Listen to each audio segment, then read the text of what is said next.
Welcome back to the Fight Society podcast. I'm Damon Martin. He's Matt Brown. And Matt, I got the intro music right this week. I played your song, so you can't yell at me anymore. It's about damn time. I played Zach Wilde. You like Zach Wilde? I mean, come on. Zach Wilde is the man. Did I tell you I seen him at Copper Mountain not too long ago? No. Man, he came out there and it was like a guitar festival. So, man, of all people, fucking Leroy Parnell was there. Remember him? Yeah, I do remember him. Like I was like, what the fuck is Leroy Parnell doing here? Well, anyway, there was a bunch of blues guitarists and a lot of guys I never heard of, some local guys, whatever. And then Zach Wilde comes out headlining. I was like, what the hell? And so there's not hardly anybody there at all. It's in the middle of the mountains, and here's Zach Wilde headlining. This hippie festival of guitar players, and man, so he's like.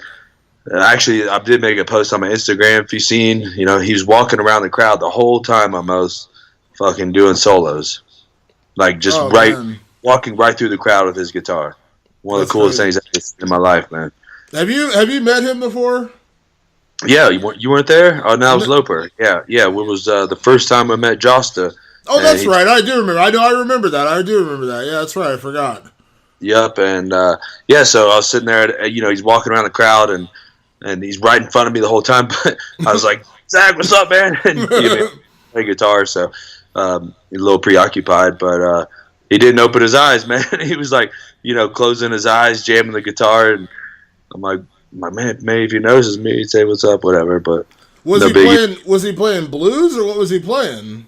No, he was he played a lot of covers because it was the Zach Sabbath, actually. So he did Little Wing, amazing cover, Little Wing, The Whipping Post, what else? Remember a couple Led Zeppelin songs, at least one. Yeah, just a lot of classic stuff.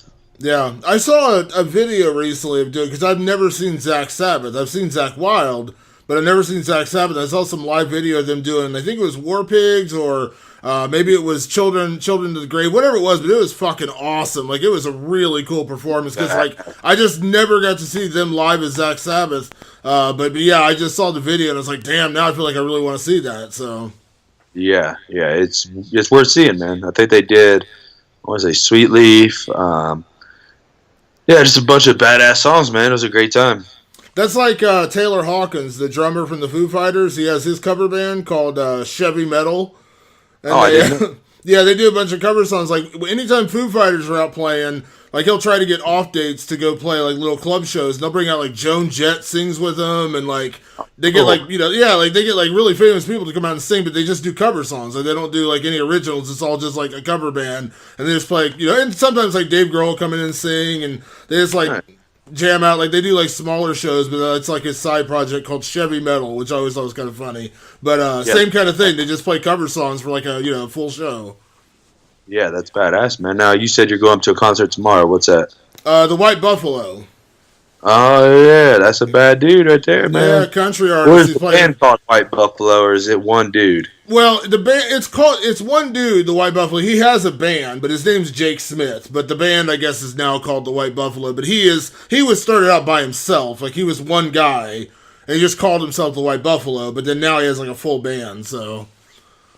But he's awesome. I've seen him like 2 or 3 times. I saw him in Pittsburgh. I saw him in Cincinnati like a year and a half ago, and he's playing in Cleveland tomorrow. He's a West Coaster. He's a California guy, and he doesn't really come out to the East Coast that often. So anytime he comes out here, I always make sure and see him because, like I said, I've seen him. I think this is the 3rd time I've seen him, and it's always like random. Like every 2 years he comes out here. So he just had a new album drop. So I was like, I got to go to Cleveland to see him. So here's what I was thinking. Maybe last year we did our album of the year. Remember this? We did. That's right. I was thinking maybe this year we should come up with a few albums of the year and let the people listening decide what they think. The year. Yeah, that's good. First, I nominate Taylor Swift. I nominate Taylor Swift first. I know she's your favorite. With it. I know she's your all-time favorite. I know that you're jamming that right now. So Well, next to my wife, she's my all-time favorite to look at. That's myself. We can edit that part out, right? It's so funny. Like when it's always like, because like whenever I go in and do radio with Loper, our other co-host, like his wife Randy, she always likes like that like pop music, which always cracks me up because like Loper's like a rock dude, and she always loves like the pop music. So you're probably tortured with the same stuff. Worse than Loper, probably, and maybe not so much just because of what our wives are pretty similar. We have very similar wives, but like I don't know, man. I'm just a dick. I just say I can't stand even the fucking thought of it entering my bubble, man. Like, I fucking hate it like with a passion. I get pretty lucky because my girlfriend, she'll torture me occasionally with something like that, like some kind of like rap music, like the really like popular rap, like not like good rap, but like the popular rap. But for the most part, she listens to like 80s like hair bands, like she's into like Journey and shit. So I can dig Journey, you know, like yeah, I can deal with Journey. So like that doesn't really bother me. She does like Fall Out Boy. I took her to a Fall Out Boy show once upon a time. That was all right, you know, like I could deal with that. Like it's not my favorite band, but I can deal with Fall Out. I'd rather listen to Fall Out Boy than Taylor Swift. I can tell you that much. Yeah, no shit, right? So, all right. So, what are you going to be your off the top of your head? We haven't put any thought into this, looked into it. What are going to be some albums that you're thinking of? For 2017, I always get confused because I got to remember what came out in 2017. That's the problem. That's the hard part. Well, I'll give you a couple of them that on my mind, immediately on my mind. First, Five Finger Death Punch was just recent, maybe today or yesterday. Was that recent, right? I know because the single's been out.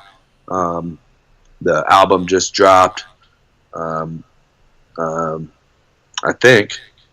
Oh no, was that the? I'm just looking at it right now. This is the greatest hits album, A Decade of Destruction. So yeah, that just dropped like last week.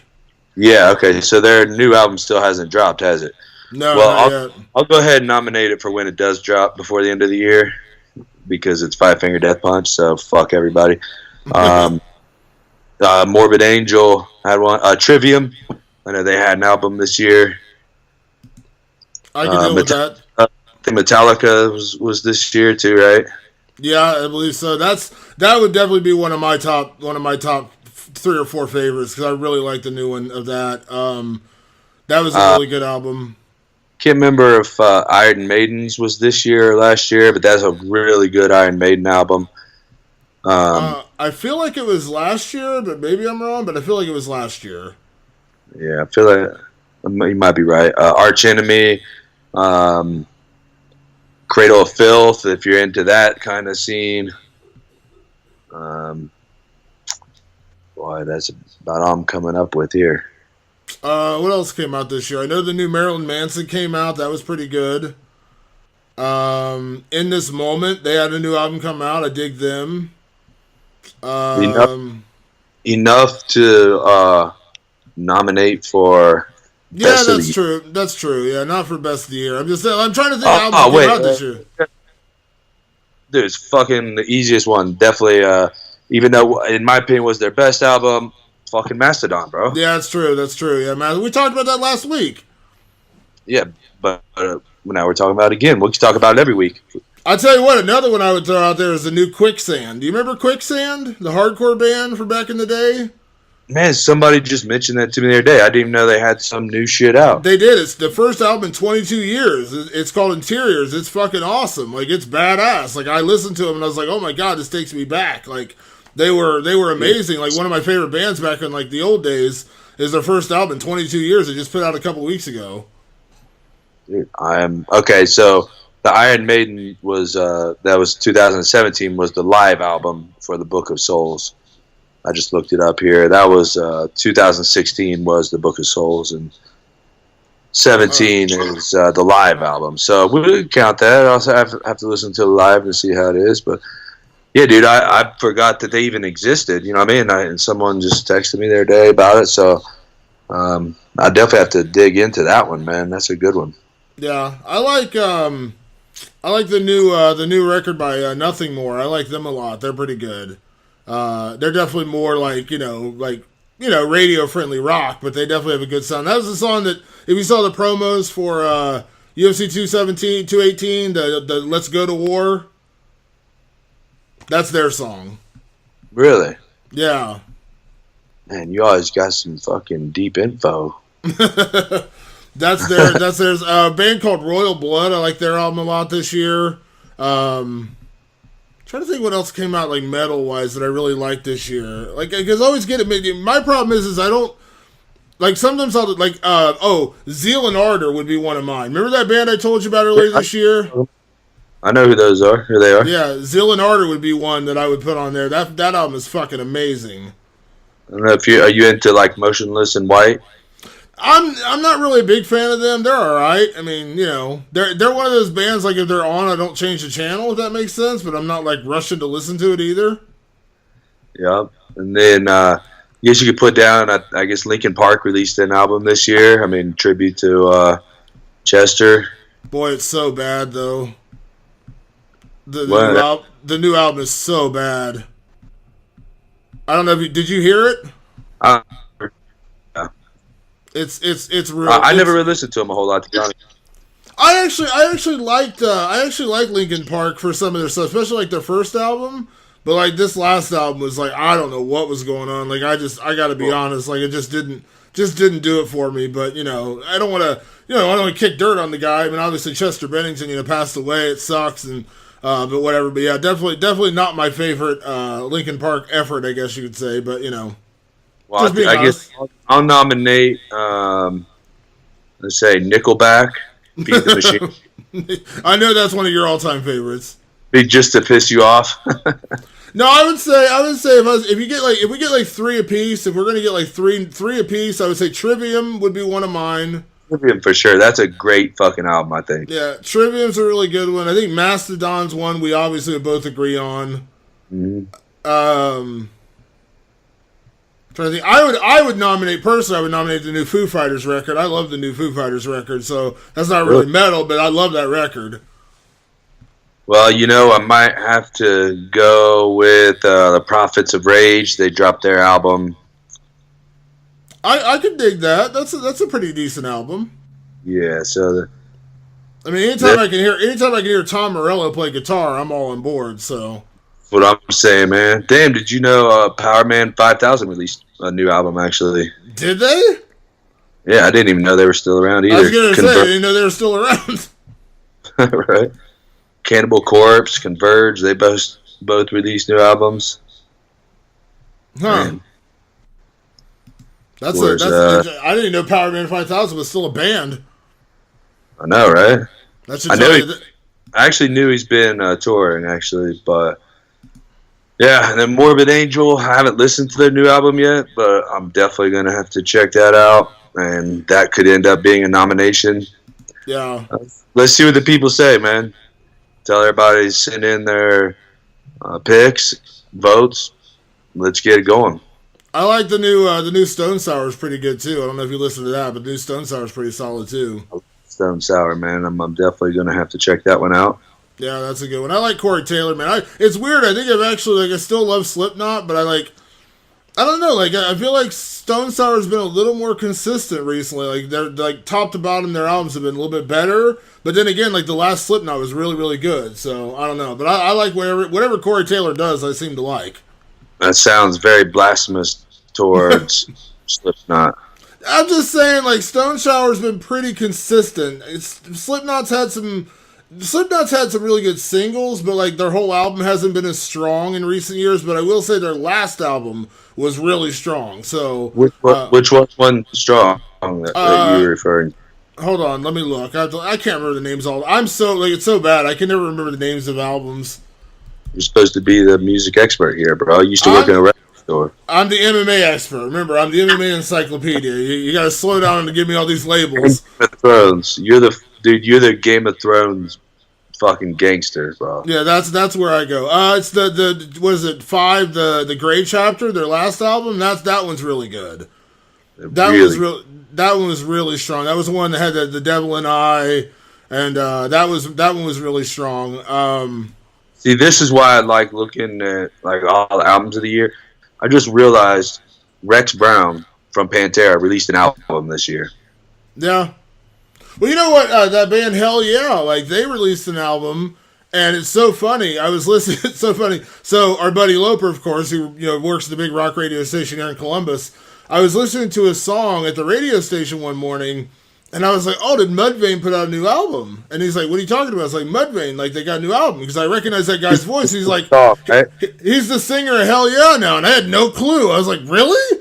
And like, dude, Mudvayne hasn't released an album since like 12 or 13. No, that's what I said. I just recognized his voice. Like I heard his voice, and I was like, I didn't know he had. I didn't know he was part of Hell Yeah. Now I remember Hell Yeah when they had a different singer.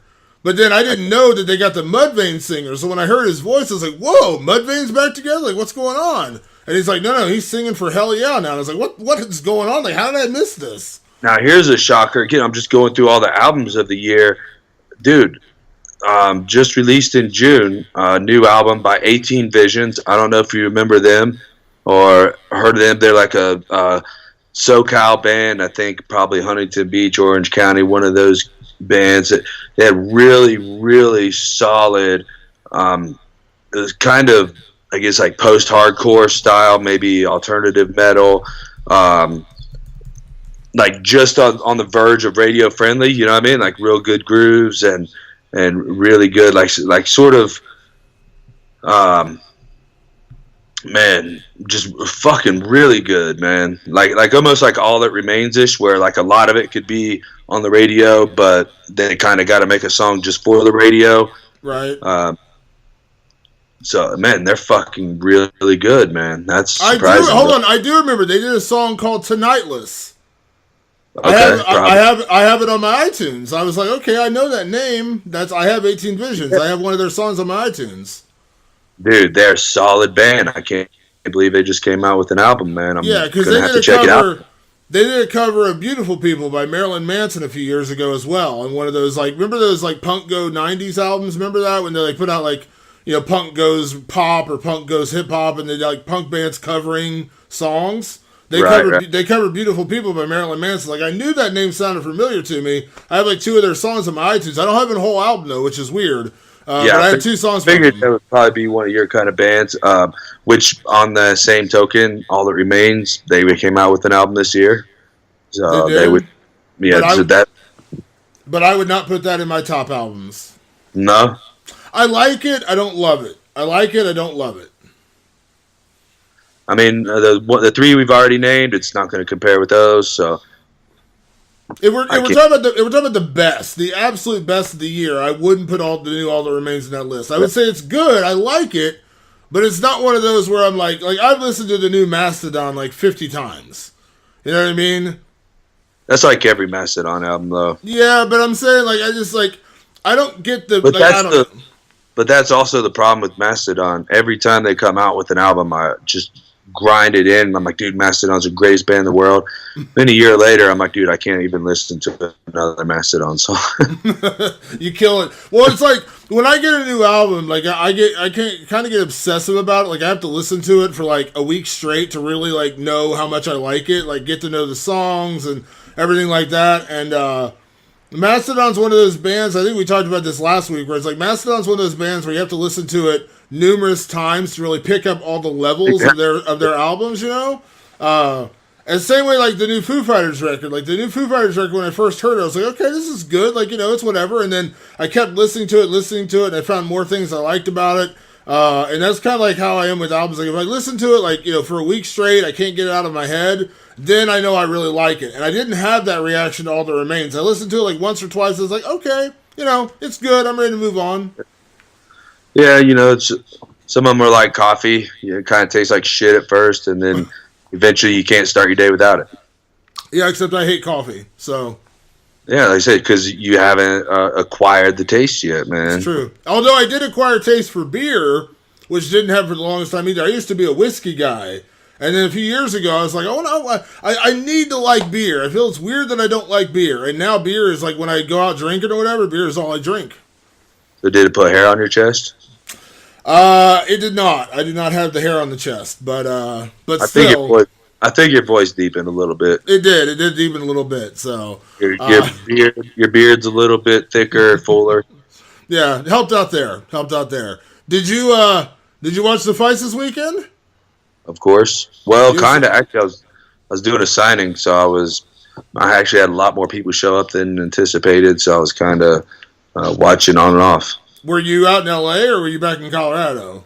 No, I was at a casino here in Colorado. Okay. It was a good card. I was there in Detroit. It was a good card, man. It was a good night of fights. We split on our picks. I got Max Holloway, but you got Francis Ngannou. So believe me, I was thinking about it the whole time about how I needed to be right. Aldo, man, I keep telling you, stop picking him against me, man. For some reason, I just know how to pick against Aldo. I've done it 3 times now, and you've lost every one of those. 3 times now? Yeah, I picked him again. I picked Conor, and I picked Max the first time, and I picked Max the second time.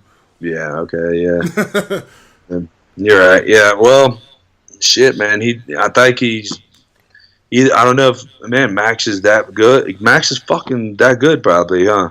Man, well, that's the thing that I hate about when a guy dominates a legend, like Max has done twice to Aldo. Suddenly, you get that group of people who are like, well, Aldo's fallen off.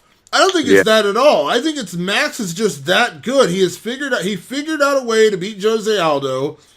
He did it once, and he just did it again. Like, I don't think it's that Aldo's 31. It's not like he's suddenly like an old guy or anything. You know what I mean? And Aldo looked like himself in there. He was throwing leg kicks. He was throwing power punches. He was coming after Max. Like, he didn't look like a shell of himself or anything. You know what I mean? Yeah, well, he didn't look confident, though, was the only thing. He didn't look... I didn't feel the confidence. And again, I was a little bit preoccupied. I didn't get to focus on the fight, but I didn't feel that aura of confidence. Even his stare down, I thought, because he doesn't normally look at guys, whatever. He just looked a little different there. But I don't know, maybe, and I could be looking too much into it.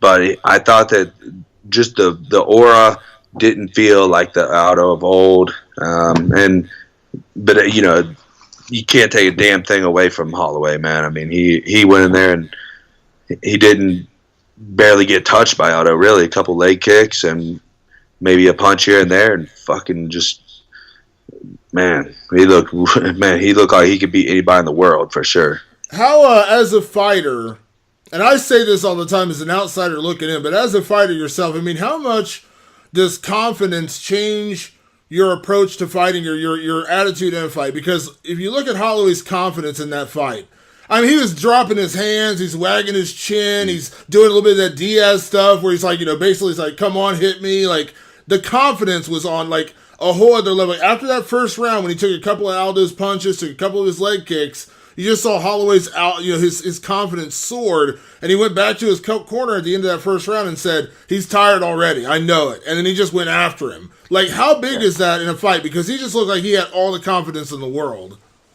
Yeah, I think the confidence is sort of, what would you say, sort of a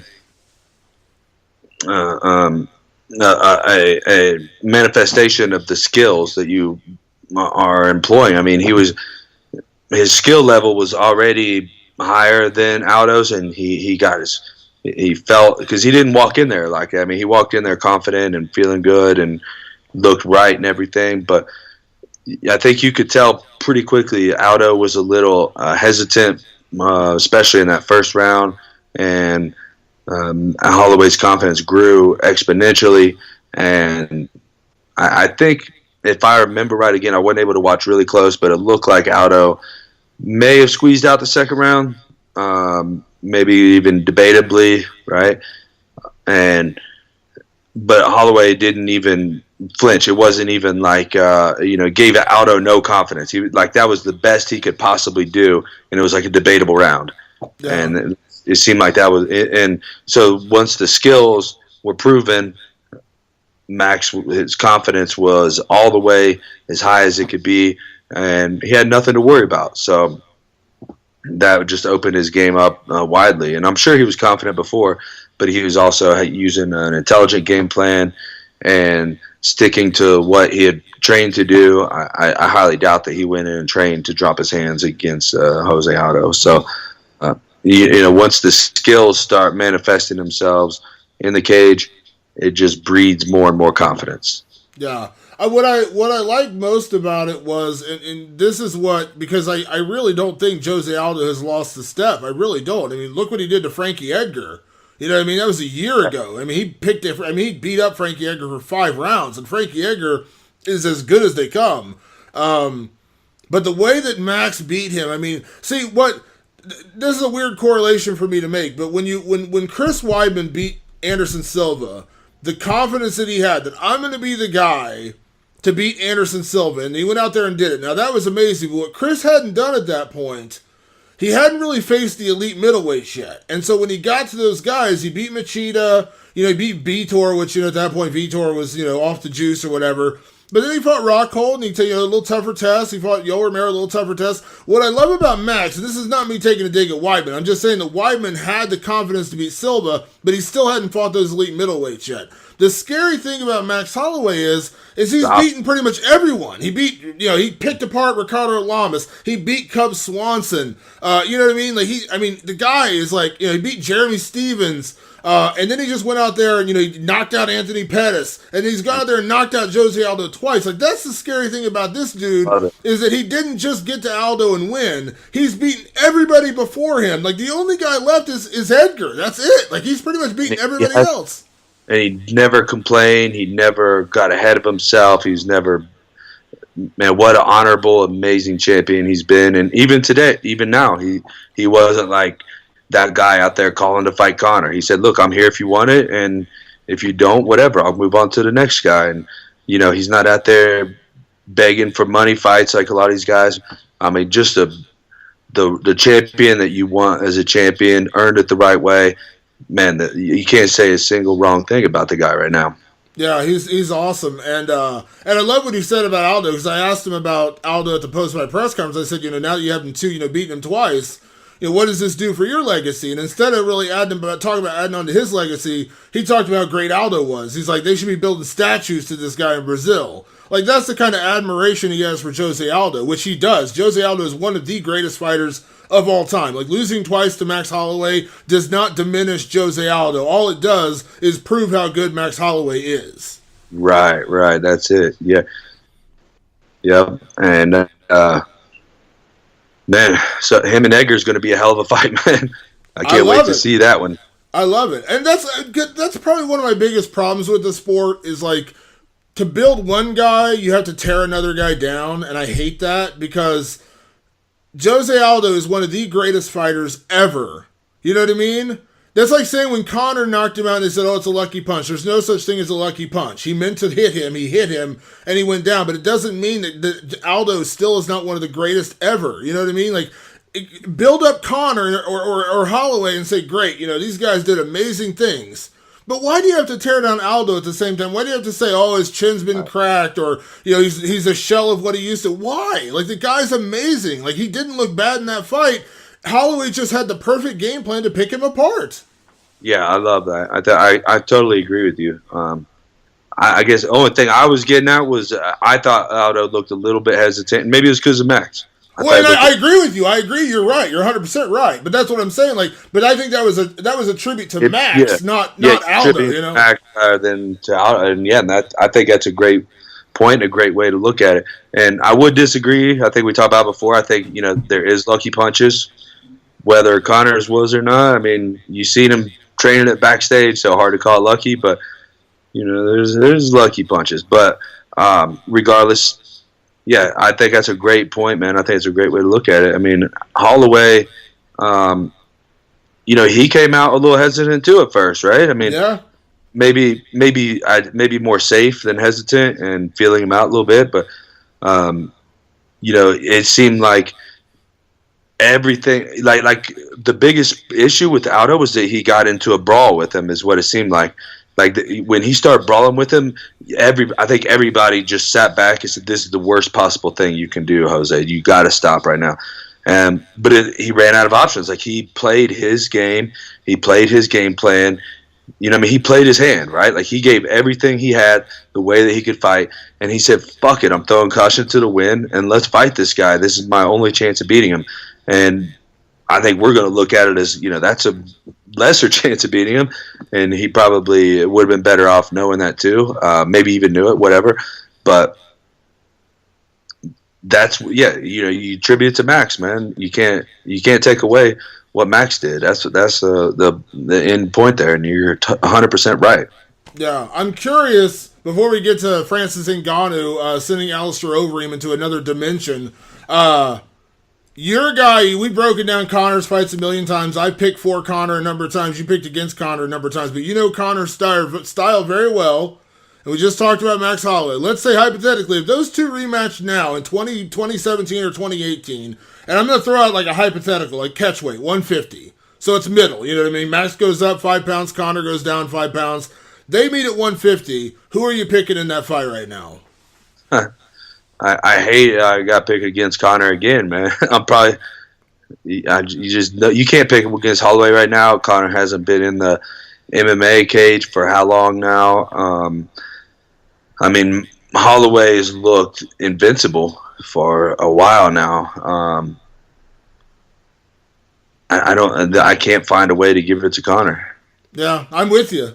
See, usually we disagree on Conor. I'm in the same page now. I think Max is a guy who could give Conor. He does everything that Diaz does in a way. Like he's a long rangy puncher with a great jab, good reach. You know what I mean? He's not going to be outsized by Conor. Like he's going to be one of the few guys who's not going to be giving up like that height and reach to Conor.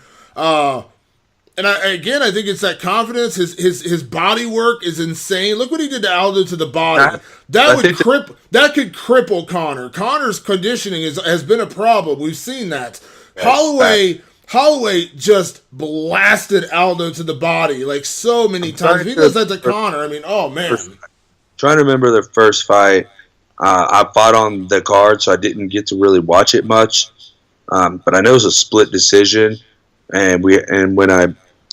So if I just look at on paper, we have a split decision.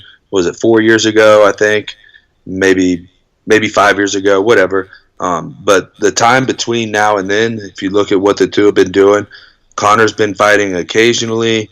Of course, very big fights. Of course, very, very tough opponents.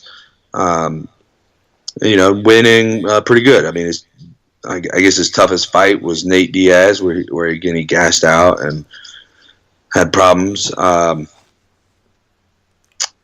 the other hand, Max has been nothing but dominant, getting better every time we see him, and fighting top competition on a far, far more consistent basis. Yeah, and the other thing is when you look, and I know MMA math doesn't work, so I don't want to make it seem like that, but when you look at like Conor beating Aldo with the one punch. Now that's credit to him. He landed the punch. He knocked him out. That was huge. But the way that Max dismantled Aldo, I think we learned a lot more about Max. And I'm not saying that means he's going to beat Conor. I'm just saying like we've seen Max against one of the greatest of all time twice in a row, and he's dismantled him. You know what I mean? Like absolutely dismantled him. Like that's incredible to see him do that. That's a great point where you have a guy that, again, the outskilled, out game plan, out hearted, out conditioned, out everything, one of the greatest. And then another guy that landed a hard punch, call it lucky, call it a perfect punch, whatever you want to call it. It was a one punch. We didn't get to see much. We don't know what would have happened had that punch missed, et cetera, et cetera. Because I mean, say hypothetically that punch missed, Aldo was landed a big shot. So yeah. You know what I mean? Yeah, who Lord knows what would have happened. It could be, maybe nobody be talking Conor's name right now. I don't know. But yeah, and then Max, we talked about the conditioning. Max is a guy who's built for 5 rounds. I mean, he gets stronger as the fight goes on, and that's been a problem for Conor. You know, Conor struggled once it's gotten past like the second and the third round. Kudos to him in the Diaz rematch when he lost that third round. He came back in the fourth, which was ridiculous because he almost got finished, and he managed to come back and win that fourth round in the rematch. But I think we both know conditioning has not been Conor's strong suit. That's not been one of his best weapons. You're right, and honestly, the Nate Diaz that barely beat, was that a year ago maybe? A little over a year ago. Yeah, versus the Holloway of today. I think there's a difference there. I think Holloway's far higher than right now. So if you're picking right now, Max Holloway, Conor McGregor, Matt Brown says Max Holloway wins. Yeah, definitely. And Conor's definitely a guy you can't count out. I mean, he's got that power. He's a smart guy, very athletic guy, and just Holloway's on point, and we know what he can do. We've seen what he can do, and this was originally why I picked why I picked Jose over Conor originally. Where remember I said, look, we don't know what Conor's really capable of at this level. We don't really know that he can fight guys at this level. We know what Aldo can do. We've seen him destroy top level competition for a long time, and I think it's sort of in some respects the same thing now, where we don't really know where Conor's at compared to. We know where Holloway's at. We know he's at the top of his game. We know he's smashing guys. We know that he just beat Aldo again. He beat Lamas. I mean, the names more. I mean, he's just beat one guy after another. He said Pettis and one guy after another. Pettis is probably, I think, the closest comparison to Conor style-wise. Obviously, obviously we'll find the differences there, but style-wise, you'd have to compare those, probably the similar, and that doesn't add up. That doesn't add up well for Conor. While Max has been out there improving, getting better at being a fighter, Conor's been getting better at being a boxer and probably a better businessman. But and the other thing you got to throw Conor's favor is one thing that he does very well is in the lead up to the fight, his mental warfare is absolutely a weapon. I mean, I think he absolutely that phasing Max, right? Well, no, I agree with you. I'm just saying, I think it got to Aldo. I absolutely think it got to Aldo. I think it got to Eddie Alvarez. I think the only guy he's never really gotten to was Nate Diaz. Nate Diaz didn't give a fuck, and that's why I think Nate performed better. I don't think it would get to Max, but like I said, hypothetically, I don't know. We got to see it happen, and now. 4 years ago they were on the prelims of an FS1 card in Conor's second fight. So he wasn't the Conor McGregor of now, and Max Holloway wasn't the Max Holloway of now.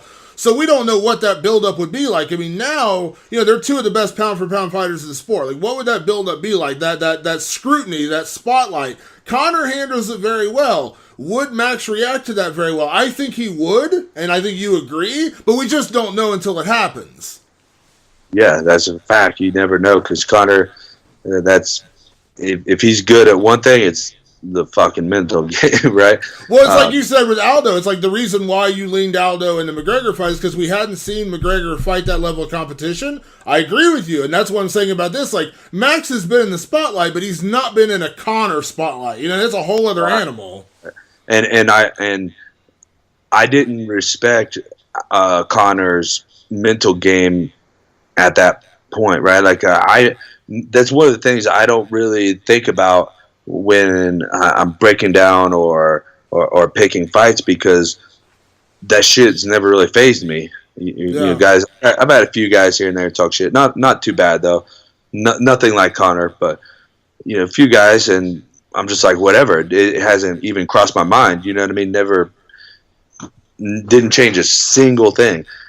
So I never show respect to that aspect of the game, and Conor's obviously made that a whole new man. Back to the last guy to do it as good as him was probably Ali, I guess. Name someone since then has been as good. Maybe Duran when he fought Leonard. No other, not really in other fights, but when he fought Leonard specifically. Who else, man? Tyson, Tyson was an intimidation factor, though. Tyson wasn't talk. He was intimidating. His punching power was his talk.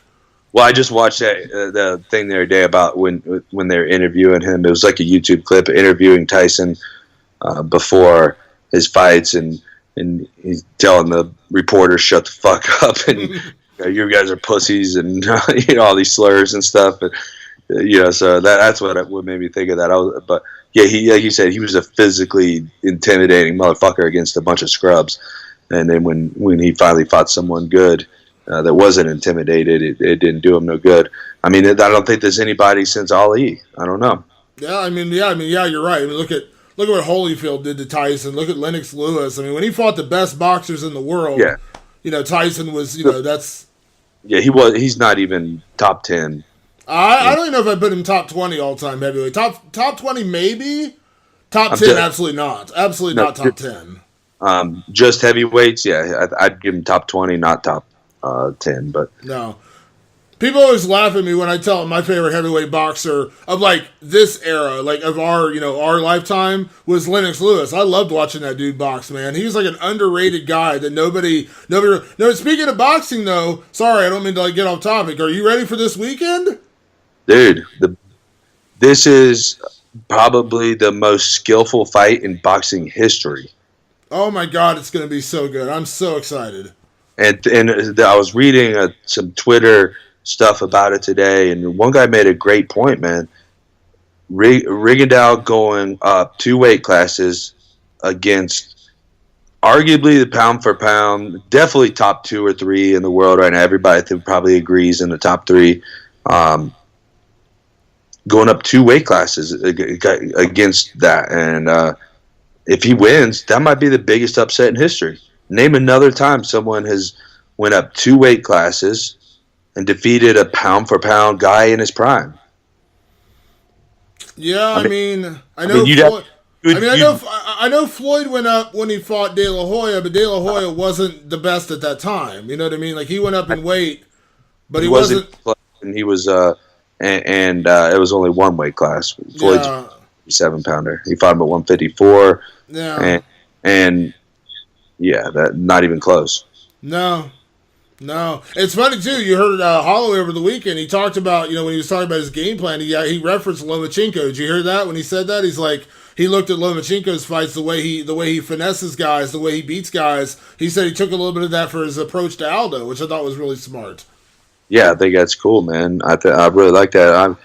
I guess Lomachenko, man, he's one of those guys that makes me wonder. So there's certain guys, say. Canelo Alvarez. Like I go watch him or Gennady, and I'm amazed, and it makes me want to go to the gym and punch the fuck out of punching bag. And then I watch Lomachenko, and I'm like, why did I even start training? I'm like, I don't want to go to the bag and I don't want to go hit the bag. I don't know why I even try this shit. Yeah. No, I know what you mean. Yeah. So, it's almost like, watching Steve Vai play guitar. You're like, why do I even pick that thing up for? This is very disappointing. But yeah, this is gonna be this is a gigantic fight, man, and I think it's gonna getting better numbers than expected because I think the hype has been kind of undercover, but the people that know, and that word's gonna spread, man, But you know what? I'm picking Rigo for the upset here. Are you? I'm going with Rigo for the upset, and wow, and really torn on this, man. And I think he can pull it off, man. I'm going with Lomachenko. Well, our opposite bets as always. I'm going to go with Lomachenko, but I tell you what, I think it could. I think you're right. The upset could have. Rigondeaux's really, really good. But I'm, in boxing today, like my favorite boxers to watch. I mean, of course, I love, Gennady Golovkin. I love watching him fight. And I loved watching Anthony Joshua, what he's been doing lately. Like his fight with, Klitschko is probably one of my favorite fights of, amazing fight. So there's certain guys I like watching, but I do like watching Lomachenko. I remember watching Lomachenko on the undercard. It's actually you, I remember, because I told you I was covering Mayweather Pacquiao. And you said, watch this kid Lomachenko. And I'd never heard of him at that point. And so I started watching him from that point on. And then, I've kind of become a fan since then. But yeah, dude's amazing. Like, he's so good. So much fun to watch. So technically good. So I'm gonna stick with Lomachenko, but I don't think you're off base thinking there could be an upset this weekend. Well, I think the problem that Rigo has to overcome is, for one, he's not going to outsize him, right? I mean, right. He's got to go up 2 weight classes to fight him, obviously, and that's the game plan we know can beat Lomachenko. That's how Orlando Salido beat him. of course, it was Loma's second fight. Whatever. The dude had over 400 amateur matches. He was he's a veteran. Yeah. So, but Salido had the right game plan and fought him very much like a pro would that wants to just win at all costs. But so Rigo can't do that to him, and Rigo's not a volume guy. But what I kind of see this fight going is similar to Mayweather and Pacquiao. Of course, so I'm putting Mayweather like Rigondeaux, Pacquiao like Lomachenko. Guy kind of coming in and trying to be offensive, but just can't seem to touch the guy because Rigo's defense is just ridiculous. And the big X factor here is we have southpaw versus southpaw also, and that I think is going to throw Lomachenko off. I think because he's not going to get a lot of those tricks off. He gets his right foot out a lot against the conventional guys and gets that angle where they have to follow him. And I don't, we're going to see a whole different type of Lomachenko here, but I think his best chance of winning is going to be the higher volume, which was the same reason that I picked Pacquiao to beat Floyd. Is I just thought that the volume would be too much. So I think I'm comparing these two fights here, and I'm taking Rigondeaux to be the Floyd Mayweather here. It's funny. We placed a bet on Pacquiao Mayweather. I'm trying to remember who picked Mayweather. Was that I think that was me, wasn't it? I picked Mayweather to beat Pacquiao, didn't I? No. Oh, I'm pretty sure I did. So, hey. Did you see? I know you said you're doing a signing, but did you see the Francis Ngannou knockout? I did see. I looked up for about 10 seconds, and it took about half of one of those seconds to see it. Yeah, good Lord, man. Did you see the picture afterwards? Like, UFC posted the picture, like, you see Ngannou's fist in the air, and you see Overeem's head just snap back, and he's, like, already unconscious. Like, it was nasty. What I liked was, like, all the first things I started reading on Twitter was people saying, Alistar never had a chin anyway. And I was like, dude just whacked his face into oblivion, man. Like, it's like he hit him, like he had a kettlebell in his hand and hit him with it. Yeah, he clubbed him, man. He clubbed him. I mean, Alistair fought, in the beginning, I think he fought what I thought was going to be his game plan when he came out and tried to clinch with him, because I thought if he takes him down, that's a big advantage for Alistair, because Alistair is underrated on the ground. Yeah, for sure. But then when he couldn't get him down in that first clinch, and they got separated, then he just started swinging a little bit too much. I'm like, man, that's just playing a dangerous game, because Ngannou... Here's the thing about Ngannou. Ngannou's very raw. Like, I still don't feel like he's that... it sounds insulting when I say this. He's still not that skilled of a fighter. Like, he is, but I'm saying, like, I think there's still things that he's not doing technically right, but he gets away with it because he hits with so much freaking power that he makes up for it with that, And Overeem made the mistake of getting in that one exchange, and he threw that punch, and he missed it, and Ngannou just fucking clubbed him and knocked him out. You cannot play that game with that dude. Yeah, I hear you. At Dwayne's today, I went to Dwayne Ludwig's gym, and he kind of went over the combo, how everything played out, and he did a really good breakdown. I'm hoping I was thinking maybe talking to him about kind of doing a breakdown on YouTube or something. Like man, it made a lot of sense when you see the way he broke it down. Dwayne's obviously a very good mind in the sport, and we might have to make this happen. Dude, that guy's a mastermind. That guy knows his shit. Yeah, and like you said, but ultimately, Ngannou is just a freak athlete, man. And this guy touches you like he could just flick you with his finger, and he's going to pop your head, man. You're going to be knocked out. So, you know what Ngannou reminds me of a little bit is like the early days, like the early UFC career of Robbie Lawler, when Robbie Lawler was so much power at 170, when he used to just sleep dudes. You know what I mean? He put one punch and you're just done. And then he lost a couple times. Like, he got beat by Nick Diaz, and he lost a few fights, and he went to middleweight, whatever. Then when he came back to the UFC, he gained so much knowledge and so much experience, and he was so much better. And obviously, you fought him, you know what he's all about. That's what Ngannou reminds me of, except at heavyweight it's a little different because heavyweight is so much power packed behind a punch that, you just flick a guy, like you said, you just touch a guy and he goes down. But I'm wondering, will the skill level catch up to Ngannou by the time he faces someone like Stipe? Because I think Stipe, because everyone immediately after the fight, we're all prisoners of the moment, I get it. But immediately after the fight, everyone's like, Ngannou's going to kill Stipe, he's going to knock out Stipe. And I was like, Stipe, no offense to Ngannou and no offense to Overeem, is a different animal. He's not going to go in there and just start swinging, sledgehammers with Ngannou. No, you're right on, man. And that's why we fight, right? That's what we got to see these two fight, man. There's no other fight to make, man. But I got Stipe in that fight for sure. Yeah, I do too. I think Stipe has more weapons. I think Stipe hits, very hard. He may not hit as hard on paper as Ngannou, but when you look at the punches he knocks people out with, he sleeps people too. Look what he did to Verdum backing up. Verdum's chasing him. He just backed up and unloaded and knocked, Verdum out cold. Then you add in Stipe's wrestling. You add in Stipe's conditioning, which is something we have no idea. Can Ngannou go past, the first round? Like when a guy's really pressing him? But the thing I love about this fight is because we do have that kind of Tyson-esque guy in Ngannou with this just incredible power, a lot of hype. You know what I mean? Like I said this today, or I said it yesterday.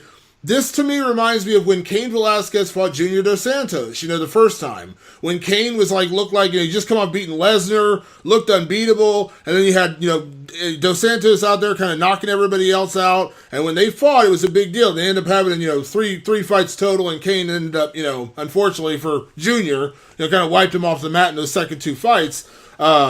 But that's what it feels like. We got the champion, the established guy in Stipe, and you got this young, hungry, Tyson-esque guy in Francis, and it feels like this feels like the first really big heavyweight fight we've had since then, in my opinion.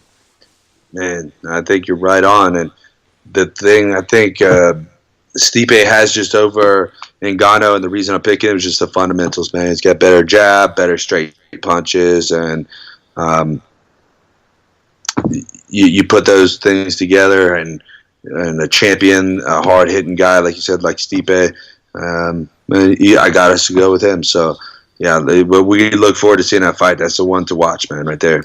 How good would this division be if we could get Cain Velasquez back healthy? I know that's the biggest if in the history of the sport because nobody's career in recent memory has been wrecked more by injuries than that guy.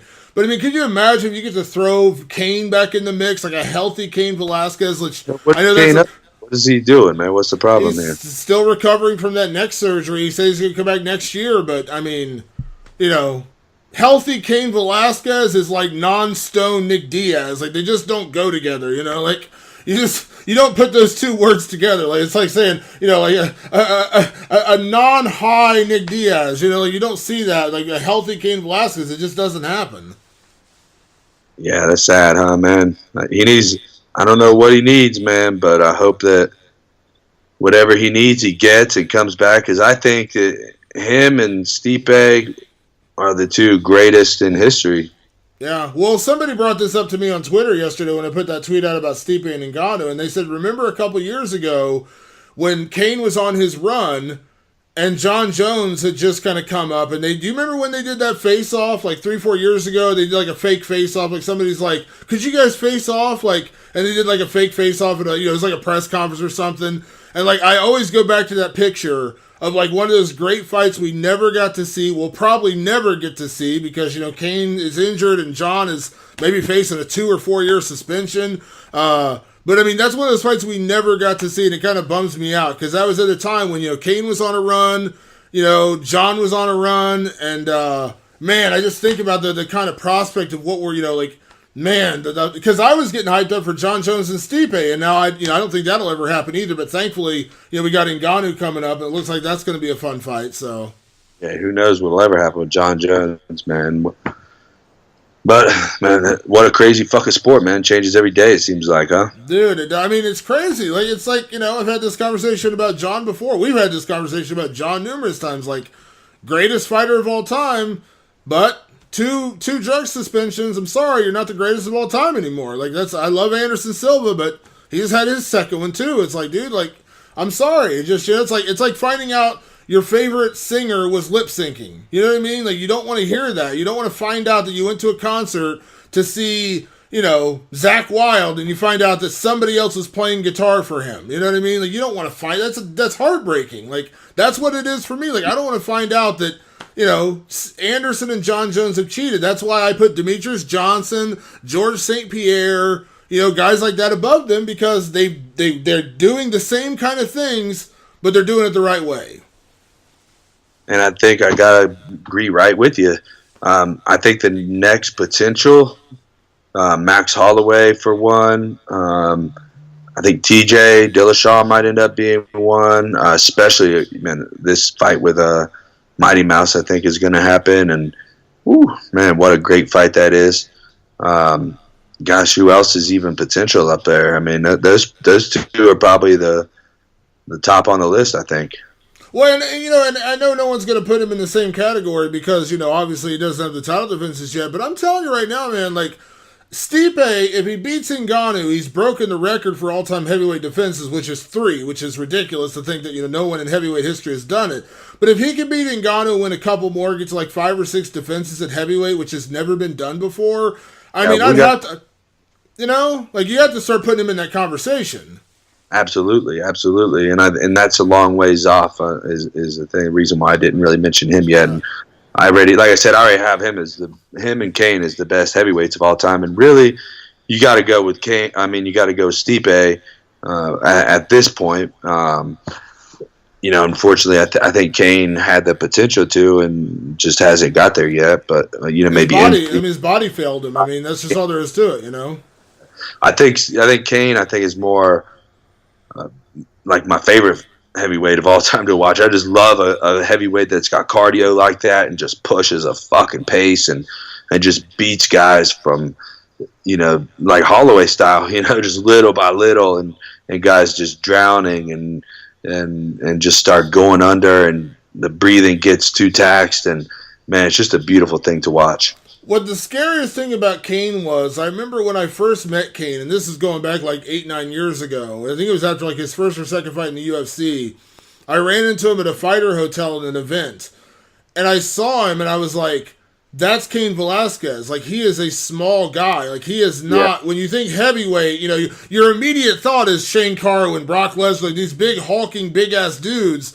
He's not. Like, if I saw Cain Velasquez anywhere and I didn't know him at all, I would not think he's a heavyweight fighter. You know what I mean? And he just goes out there and fucking mauls people. Like, the way he handled Brock Lesnar, as big and strong as Brock was, like, he just ragdolled him. You know what I mean? Like, that dude it was incredible to see what Kane, at the peak of Kane's performances, those 2 fights with Dos Santos, after he lost the first one, the way he beat up Dos Santos, I was just like, oh my God. Like, it was ridiculous. Yeah, just a thing of beauty, man. Like just beautiful violence, brother. I mean, some people don't call that beautiful. I do. That shit was. Kane would beat people like when he beat. I was at the third fight in Dallas when they kind of put or Houston, whatever it was, when they kind of ended the rivalry, and by like that 4th round when he finished Junior, like there was a moment there where I was like, I felt bad for Junior at that point. I'm like, dude, he's just like. He's taking years off your life. Like because the 1-punch knockout is scary. The Ngannou power is scary. I get that. But Kane doing it to you for fucking 20 minutes straight and you just feel helpless.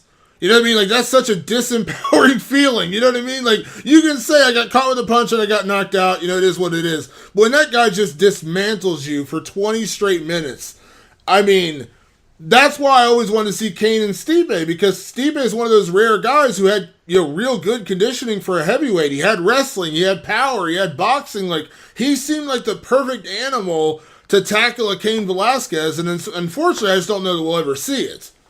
Yeah, and it's so difficult when it's so horrible when you're guys just beating the shit out of you like that, and you trying all your tricks and everything you've trained in the gym, and your mind is feeling good at first, and maybe you get a little something here. He just stops everything. Yep. And you're just getting punched every time you even think about doing something. And Yeah. then it goes for 10 minutes and then 15 and then 20. And you're just, man, it must be so tough.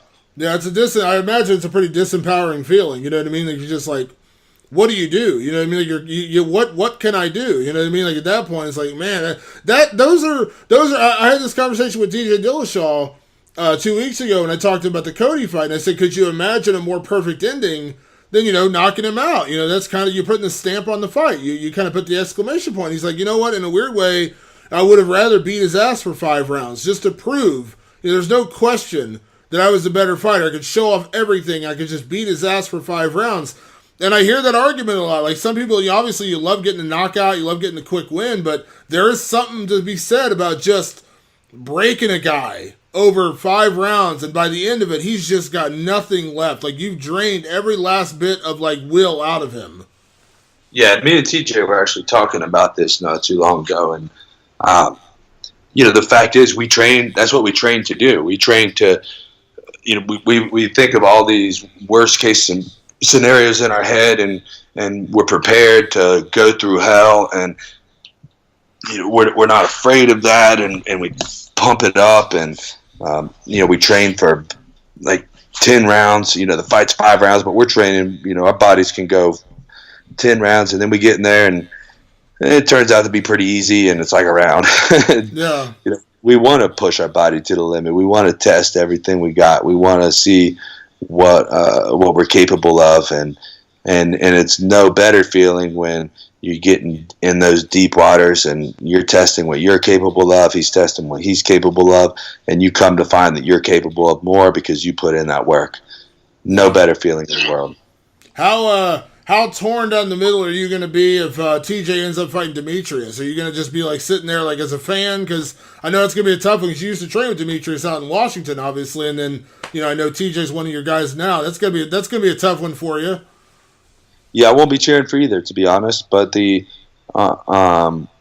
fact is, man, I'm going to enjoy that because it's that's the Rigo Lomachenko fight of MMA. I mean, those are the two of the best pound-for-pound guys in the world. Certainly, DJ has proven himself to be the top pound-for-pound guy in MMA right now. TJ is probably 2 or 3, right? I don't know. Yeah. I haven't really looked at the rankings lately, but he's certainly got to be in the top 3 or 4. I mean, what better fight is there to make, man? I mean, what a great fight. What a high skill level fight. I know what they're both capable of. I just be excited to see it, like you said, just as a fan, man, and just as a martial artist more than a fan. Just a martial arts fucking master show out there.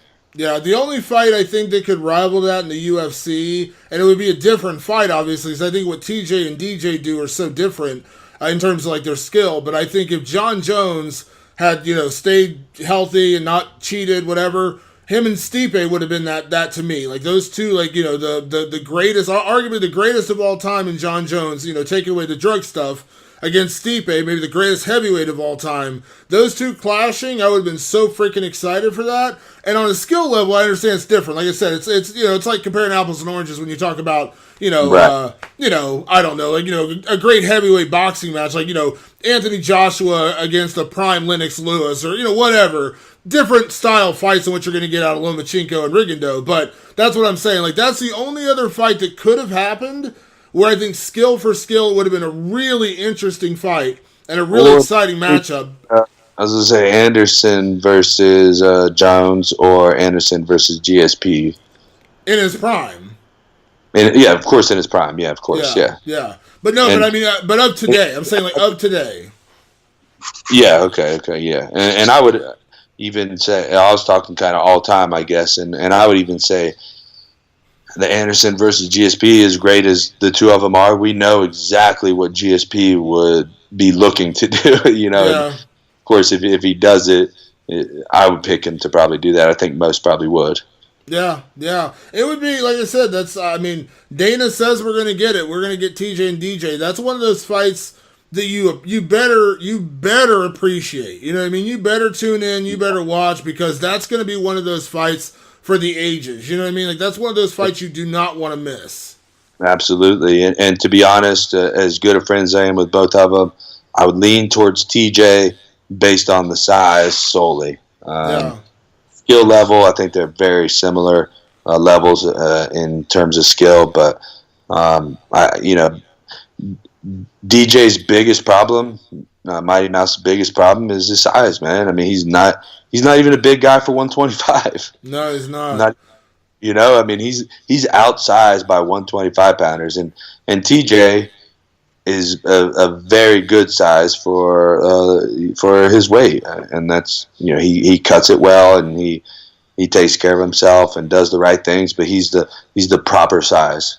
Yeah, well, what I love most about it, and I said this when they first talked about the fight coming together, was the thing I love most about it is it would be the first time, in my opinion, since DJ fought Joseph the second time, Joseph Benavidez, when I didn't automatically just pick Demetrius. You know what I mean? Like, every fight since then, I've just been like, well, John Dodson hits hard, but Demetrius is going to win. Or, this guy's got this, but Demetrius is going to, I've not picked against Demetrius since the Joseph Benavidez rematch, which obviously he won with a first-round knockout, but that was the last time I can remember going into a fight thinking, I don't know that DJ's going to win. This would be the time when I would say, I don't know that DJ's going to win. Like, I'm with you. I would probably lean TJ. But that's kind of what you want, right? Like, you don't want to just go into a fight knowing the guy's going to win. Like, there's no fun in that. Like, Rigondeaux Lomachenko, like when Lomachenko had his last fight, when he was like a minus 1,400 favorite, yes, you still enjoy watching the guy go out there and do his work because it's fun to watch a great do his work. But when you know the guy is just completely outclassed, it takes something away from the fight. This weekend, however, you're seeing two of the very best in the sport about to go at it, and that's what makes it great, because as you said, you're picking Rigondeaux to win. Like, that's what you're not, you know what I mean? Like, you're thinking that Rigondeaux has a chance to beat Lomachenko. You want a guy to face a guy that you think could beat him. You don't want him to just face, guys he's going to beat. And and to be clear, I'm admitting that's a big upset call that I'm taking there. Lomachenko is the bigger guy, the more active guy, maybe the harder hitting guy. Certainly at that weight, he's going to be the harder hitting guy. So I understand Rigo has a big mountain to climb, but the reason I guess that I'm picking Rigondeaux is this is his one chance for a big fight. There's nobody else out there that he gets a big fight with. He's not an exciting guy. There's not a lot of stars around his weight. He's not going to get bigger. He's already, I think he's 39 years old, I think. I want to say. He's older. Yeah. He doesn't have another chance for a big fight. This is his chance to be a truly one of the greats. Yeah. But that's what, even as an upset, even as you're saying it's an upset, you still see things he can do to beat him. Yeah. And that's what I'm saying. Like, you know what I mean? Like, I have not had that feeling with Demetrius in 4 years. You know what I mean? Like, there's not been a single fight where I've been like, well, I could see this guy pulling off the upset. No, I just, he's so good that I don't see it. But against TJ Dillashaw. Yeah, I've been to a couple of DJ's fights, and you kind of, I try to hit up Matt Hume every time, get in some work, learn some new things, some new magic from the Wizard, and, hang out with DJ a little bit, and I'm kind of looking like, is there any kinks here? Like, does this guy even have a chance? And then I'm thinking like, well, even if it was a kink, like, your arm's not broke and your jaw's not already broken, you're not limping because your ACL is torn. So even if it was that, I'd still be like, yeah, DJ's probably still going to win. DJ's just another animal. Like I said, that's the guy who's earned his spot as being the best pound for pound fighter in the sport. But that's why you want to see him fight a TJ Dillashaw, because that would be another guy who's one of the best pound for pound guys in the sport. Absolutely. I'm totally with you, bro. Totally with you on that. All right, well, we're going to wrap up things this week. We got some fights coming up this weekend. I know we had to kind of recap everything that happened at 218. Cub Swanson's fighting this weekend. That's a fun fight with Brian Ortega. Got that fight coming up this weekend. Alexis Davis dropping down to 125. So we'll talk about that stuff coming up next week. And then we got next weekend, dude, we got Robbie Lawler Dos Anjos to talk about.